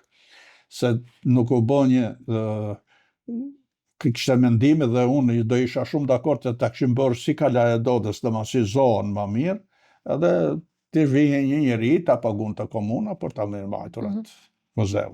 Nga gjitha këto udhëtime që bën për fshatra dhe kërkime ngërmime në histori, çfarë ke parë në një gjë të veçantë ose në një histori që të ka bërë shumë përshtypje? Histori ka secili fshat ka ato specifikat e veta. Për shembull, kemi një kishë shumë të vjetër, nëse ka shumë kisha në zonën tonë. Ajo kisha flitet që është shumë e vjetër, ka qenë kryeqendra e kishave të Luginës Drinit të Zi. Kjo kishë quhet kisha e Tallamazit. Kanë shkruar shkrimtar, historian, ka dokumenta, ka udhëtar që kanë ardhur në Shqipëri për të parë që ka qenë Hani nga Austro-Hungarezi, në Nopsha nga përsëri Austro-Hungarez. Po, më ka bërë përshtypje Edith Dorhan. Unë se kam ditur se Edith Dorhan, se nga është e qyshën, për shembull, ose kisha vetëm Shumë e si emër, famshme në po. Shqipëri. Edhe dija që ka emrin e shkollës atje që ka lamajton. Dhe nuk e dija si kush është. Ajo ishte një udhëpërshkuese, ishte një historiane angleze, ka ardhur në Shqipëri dhe nuk e kishte vizituar Tallamazën. Edhe si shkruan një nga këto historianët, para se vdeste thot, me ngeli marak që nuk vizitova Tallamazën dhe të shikoja vegët, ne i themi razbojnë dialekt, ato që bëjnë qilima. Por që bëshin qilima, por që ishin prej Floridi. Domthon, kaq gjenje ekonomike kishte ajo zonë, sa që të thash dhe para vitit 1912 nuk është njoft buka e misrit në zonën tonë, vetëm gruri. A ekziston, e ke parë ndonjë nga këto? Ja, nuk ekziston, bile dhe kisha në vitin 1863, 860, ka rëshqitur, ka rënojat, që theti, edhe më bë përshtypje që edhe shteti nuk ka bërë, ose organet kompetente, Akademia e Shkencave, arkeologjia, shkojnë të shohen se ç'është kjo kish këtu, dhe që flasin këta ka... Që pasuri historike dhe kanë qëndruar në vend. Aty, afër kishës janë varret. Varret janë të krishterë dhe varret musliman. Pse themi se kjo zona është e kohës shumë të hershme, janë trupat gjatë të vdekurit, varret ku janë gjetur, janë me rasa gurri poshtë, anash dhe sipër, me rasa gurri dhe trupat të gjatë. Këte kam parë në vetë, kur është hap rruga nga një fshati im, nga Plashtani, për shkuar në Seren. Kam edhe përsëri duhet bëj, kam përgatitje sipër, përsëri librin 2 për Plashtanin, për lidhjet, për regjistrim. Ne nuk dim emrat, prejardhjen e fiseve, nuk këto duhet të gërmosh, t'i gjensh nga ashtunet. Dhe them për shumë në fshat, ky fis është më i vjetër, kur unë pyes ose gjej dokument që ata janë të ardhur. Dhaj. Pra, të gjithë fisat që janë aktualisht në Plashtan, mund të jetë 300 vjeçar, më i vjetri ose 350 vjeç dhe jo më shumë. Pra, dhe që kanë qenë të banuara këto fshatet, kemi objektet, kemi emër vendet që ka, për shembull, që do të dalin edhe katolik edhe ortodoks. Për shembull, kemi Proj Babgjonit, Guri Palit ose Gjuri Stepës. Guri Stepës, Stepa është ortodoks. Pali dhe Gjoni... To janë gjitha të shkruar? Janë të shkruar, pa, gjithë. Po pse vendoset të shkruash librin e dytë? Ishte i mangët i pare? Jo, gjeta duke studiuar, gjeta materialet të tjera. Edhe për shembull që thash kjo regjistrimi i popullsisë i vitit 1918. Bashkë me një shok, Xhavit Lashin, këtë material, këtë dokument e kemi gjetur dhe kemi edhe me gjuhën austro-hungareze, do të thonë që është gjermanisht. Ne e kemi përkthyer edhe kemi botuar si emra tërë zonën, Xhaviti ka bërë një punë më të madhe, sepse ka bërë dhe për gjithë rrethin e Kukësit, për rrethin e Tropojës, për zonën e Gorës, që quhet Gorant, edhe për zonën e Malziut. Ai ka bërë më shumë, ndërsa unë kam përqendruar ke fshati im edhe të fshatrat. Ka pasur interes? Ka shumë interes.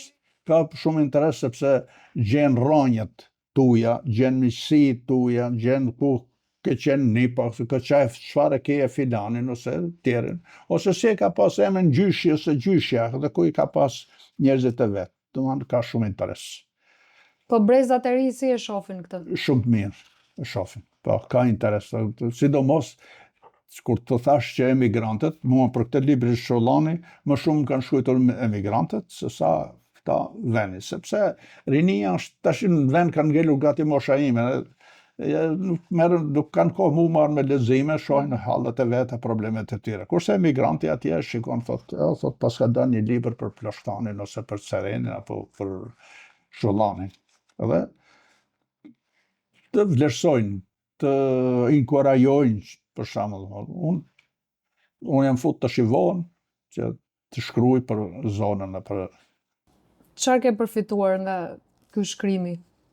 vetëm anë morale. Kam shpenzuar, kam humbur kohën, kam bërë dhe shpenzime ekonomike. Jo, po flas nga ana emocionale, çfarë ke përfituar? Nuk e u futur në histori. Jam i kënaqur që kam njohur historinë e zonës dhe traditat, se nuk të hyrën atë, sepse ka secila zonë ka zakone, adete, intifake e vete. Intifaki është rregullat e fshatit. Bëhet intifak që në vdekje mos lam lek me shku për shembull. Ose deri në vitin 1982 në fshatin tim nuk linte lek kush në vdekje. Nuk kush shkojshin për vizitë, ku ndodhte ndonjë. Pas vitit 82 ka marrë vendim fshati dhe kanë filluar sipas mundësisë. Do më thënë ka qenë një traditë që është marrë një vendim i përbashkët. Po, vendimi i përbashkët. Në këtë kohë është marrë në Radomir, është marrë dhe në Ceren. Po në përdasma si ka qenë? Në përdasmat kishte lezet përshit dasmat, kishte rregulla. Jo, kjo tradita e dhënies lekëve ose të hedhjes lekëve. Nuk hedhshim lekë. Bile, në zona jonë, ta shikën, ta shprish si kanë ardhur poshtë, po nuk hedh të kush lekë të shkelish lekun ti atje. Sa është bereqeti jot, është mundi jot, djerse jot. Ç'mendim keni ju për këtë traditë që është bërë në disa zonë? Kjo hedhje lekëve për mua nuk është shumë e mirë. Nuk është e mirë. Jo shumë e mirë, por nuk është e mirë. Pse do të kesh respekt edhe për letrën, edhe jo për lekun, për ato që e ke fituar me djersi, ta marrësh ta shkelish mentor, atëherë është shumë si traditë për mburrje, për të shfaqur. Po, që ja ka filani, ja ka ashtu. Ne nuk e kemi pas zakon që lishim lek në përdasma asnjëherë. Të thirrin gjithë fshati nuk lit as kërkush lek ashtu. Vetëm lita kush për shembull farefisi që beshin në pashqen dhe dhurat sipas mundësive. Po farefisi, jo fshati. Fshati vinte, kërcente, këndon, të hante dhe hikte. Shkëtën punë vetë. Do van ishte një zakon. Ka ndonjë zakon që të bën përshtypje që se ke dëgjuar më përpara ose që e ke zbuluar gjatë këtyre shkrimeve dhe kërkimeve? Kemi në Radomira, ka shumë intifake, për shembull, deri dhe në shfrytëzimin e pyllit me pre malin atje. Mali është i shtetit. Do ta ruajë rojtari, do të ruajë rojtari i pyjeve që ka marrë shkollën, ka marrë shtetin. Atje ata vendosin intifak që sun prekish ti atje malin me shku me pre drunt. Ose ka ndodhur raste që për shembull mua kur ka bërë përshtypje që shkuan njanive kisha pre drunt, kishin marrë dhe ja kishin ndjekur samarin në kalit. Në formë dëshkimi. Po në dëshkimi, po kanë zënë mend të tjerët. Pra, jo, është bërë shembull për është bërë shembull për të tjerët. Këto janë zakone, adete, domethënë që janë të mira, që duhen ruajtur, duhen po ndonjë zakon që s'të pëlqen edhe që do doje të zhdukej? Që dasmat ishin shumë të mira, më të mira atje se sa këto. Kishte daja, kishte respektin e vet, miku kishte respektin e vet, katunari kishte respektin e vet, fëmijët kishin respektin e vet. Bë përshtypje fshati im. Fshati im në dasma shkonin fëmijët që gjonin ato daullet ato, shkonin me hanin bukë, u vinin ato. Fshati im u jepte bukë të parve, fëmijëve.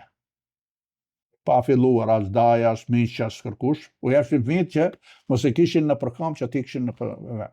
Dhe zakon shumë i mirë që kishte. Tashi ato kanë ngel të kohës.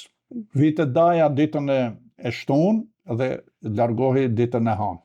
Tashi daja vjen atë ditë, ha drekën dhe ikën bashkë me ta. Çfarë është ndonjë zakon që dëshiron ti ta ruash ose ta trashëgosh? Të dasmave është shumë e bukur. Shumë e bukur kjo e dasmave. Është shumë e mirë. Edhe ashtu si është dasma edhe vdekja. Të shikojsh nga zona jonë, zbatojnë shumë rritet fetare në vdekje. Të shikosh, ka raste, si pas ka vdekur një, tani ka një 4-5 ditë, kanë marrë pjesë 1500 veta.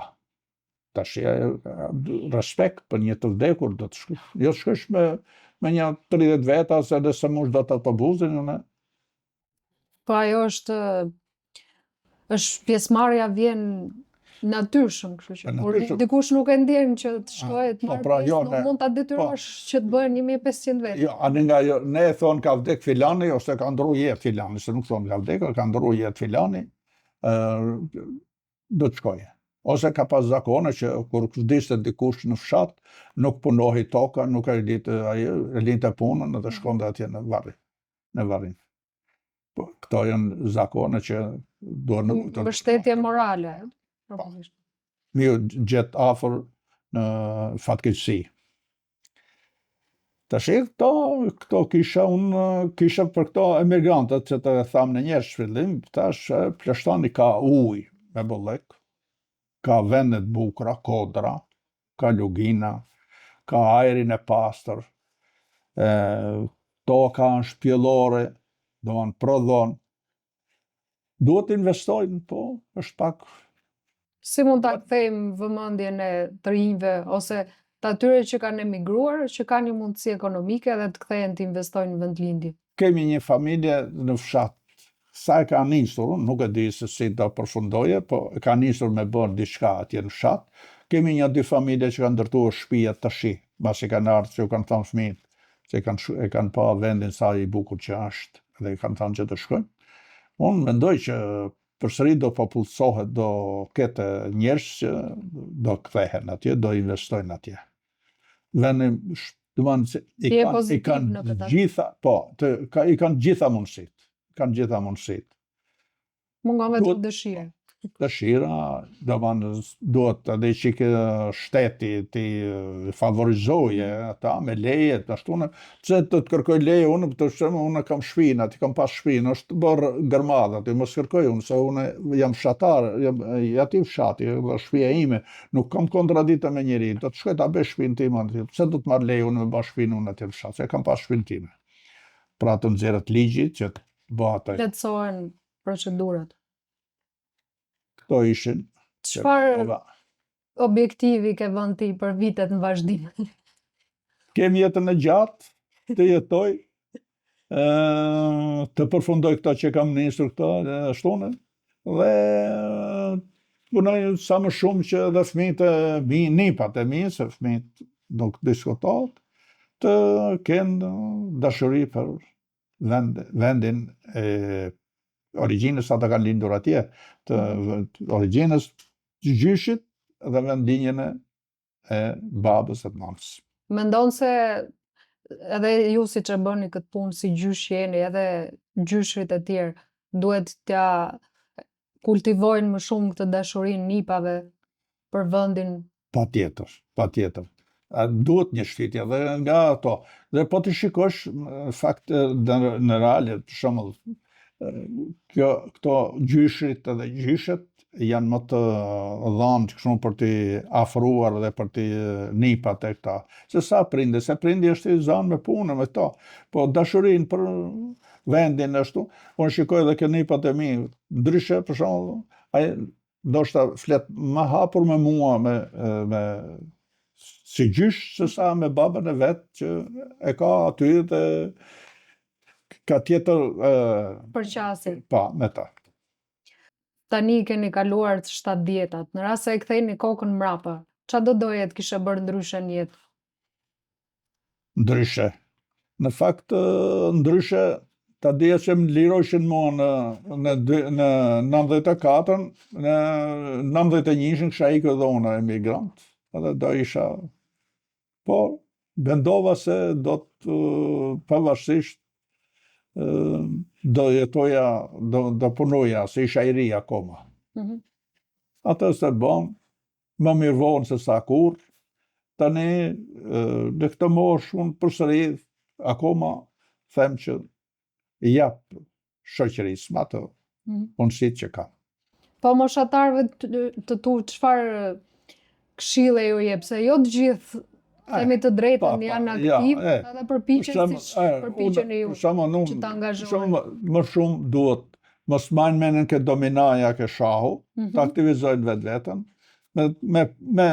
sepse vend dhe trunin lëvizje, vend dhe trupin lëvizje, duke u marrë me në një aktivitet, me në një diçka të mirë për zonën, për fshatin, për lagjen, për shkallën, atje, ose për gjithmonë individi mund të japë kontribut. Patjetër. Dominoja dhe shahu janë pjesa më pak e keqe, se tashi moshatarët e tu janë kanalizuar te teknologjia, TikTok-u e ka dalë telefonin atje, ti sa e përdor? Unë tashi me të telefonin ose rrjetet sociale, e përdorus apo jo? Në pak Facebook-un, pak. Lajmet më janë ftohur fare, sepse nuk më interesojnë se nuk kanë shumë bazë, ashtu. Nuk ka, kishte lezet të shikosh televizorin më përpara, jepte lajme, jepte zhvillima, jepte për një, tash s'ka ma as fabrika, as uzina, as aktivitete kulturore, nuk i ashtu jep. Mundohen këto televizoret, për shembull, me thënë një po i kalojnë normat e ashtu, siç janë, për shembull, te Top Channel për mua, atë qoftë programi përputhet, ose qoftë ajo, çfarë është ajo Big Brother VIP, se nuk mund t'i thuash VIP se doli e këndoi një herë, apo doli e bëri një diçka. VIP është një njeri që jep shkencës, i jep artit, i jep është VIP, me vërtet. Sot ka ndryshuar kufizimi. Është kolonel, ose oficer madhor, ose është profesor doktor, po jo VIP t'i thush ati se doli e këndoi ati, bëri ashtu, nëse bëri një humor ati, në thotë është VIP. Të kam për sot, njerëzit shikojnë më shumë punën. T'japin gjëra që kanë vlerë. Gjëra që është. Gjithë këto vite që ke mbi shpatulla, çfarë ke mësuar ti nga jeta? Tashi, kalova. Çfarë është më e rëndësishme në jetë, ose ta përcaktoj? Ndeshmëria, sinqeriteti.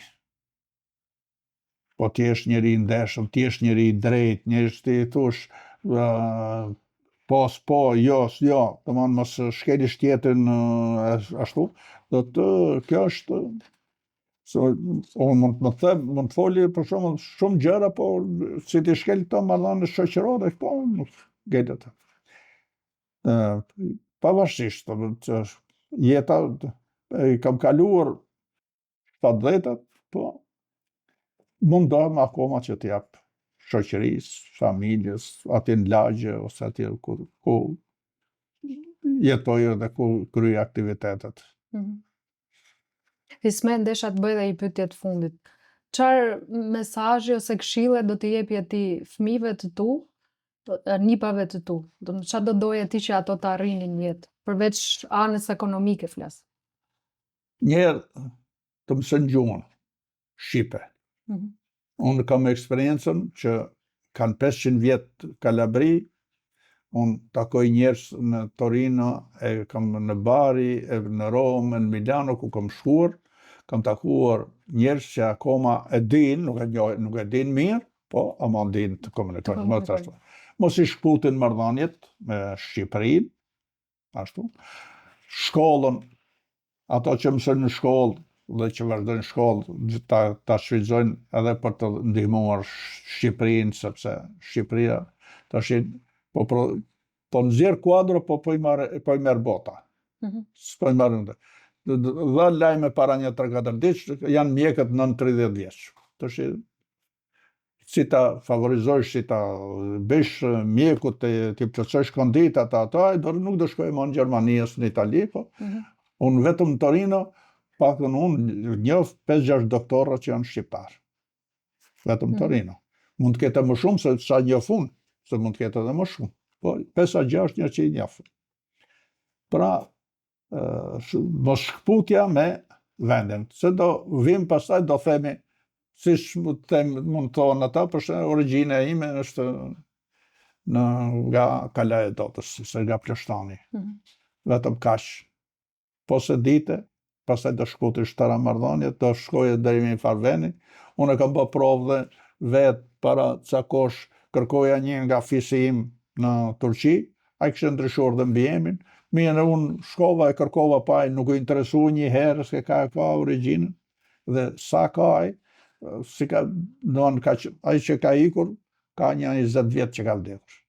Paktën nuk i tha, mirë kohën e Partisë Punës që e izoluar ashtu, po nuk punohet për adhetarizëm, për vendin, për zhvillimin, po shikon vetëm atë jetën tonë të ngushtë, familjare ose ekonomike që ke krijuar ti në Itali apo në. Do doje ti që ndonjë nga nipat e tu ose fëmijët të rikthehen në Shqipëri? Do kishe dëshirë? Patjetër. Të kthehen në Shqipëri, bile dhe të jepshin kontributin këtu në Shqipëri. Duke ardhur ai këtu në Shqipëri, do kryej lidhjet atje. Po mos vjen ai në Shqipëri, do shkuten komplet lidhjet me pjesën tjetër të fisit Brika apo me fshatin. Çdo dije mos është një nga Kala e Dotës apo është nga Tirana. Risment, faleminderit. Edhe ti shumë faleminderit për këtë intervistë. Nuk e di nëse e kemi realizuar, atë do të na tregoje Geri kur të marrim. Edhe nipat që do shohin të parë. Do japim vlerësim për gjithë. Inshallah, sa më mirë, sepse po afrohemi afër fundit vitit, inshallah viti tjetër më i mbar, edhe të keni më shumë dhe ju aktivitet, sepse kështu do të ecim përpara. Ju falenderoj, edhe ju falenderoj dhe për kontributin që jepni për shoqërinë shqiptare. Shumë falenderit. Edhe shpresoj që të realizoni sa më shumë projekte. Shumë falenderit. Faleminderit.